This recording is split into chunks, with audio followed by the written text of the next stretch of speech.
যুক্তরাষ্ট্র ক্যালিফোর্নিয়া অঙ্গরাজ্যের লস অ্যাঞ্জেলেসে গত সপ্তাহ থেকে অবৈধ অভিবাসী বিরোধ অভিযান শুরু করে দেশটির ইমিগ্রেশন অ্যান্ড কাস্টমস এনফোর্সমেন্ট আইসিই। অভিযানে অন্তত 118 জনকে আটক করে আইসিই। এর মধ্যে কেবল শুক্রবারেই 44 জন আটক করা হয়েছে। এ নিয়ে শহরটিতে বিক্ষোভ শুরু হয়েছে। বিক্ষোভ রূপ নেয় সংঘর্ষে এবং পরবর্তী সময়ে তা ব্যাপক আকারে ছড়িয়ে পড়ে। শুক্রবার থেকে শুরু হওয়া বিক্ষোভ টানা 3 দিন ধরে চলেছে।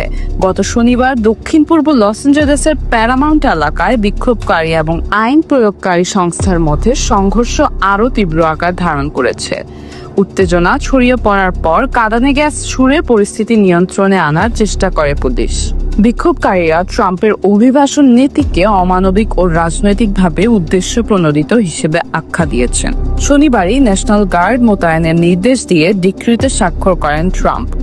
ডিক্রিতে বলা হয়, শৃঙ্খলা পুনরুদ্ধার এবং ফেডারেল সম্পত্তি রক্ষা করাই এই সিদ্ধান্তের কারণ।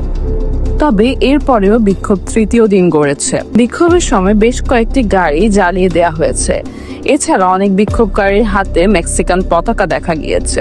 পুলিশকে লক্ষ্য করে বিক্ষোভকারীরা ইট ও পাথর ছুঁড়েছে এবং এছাড়া আইন শৃঙ্খলা বাহিনীর সদস্যদের দিকে জ্বলন্ত বস্তুও নিক্ষেপ করতে দেখা গিয়েছে। পুলিশের গাড়িও জ্বালিয়ে দিয়েছে তারা।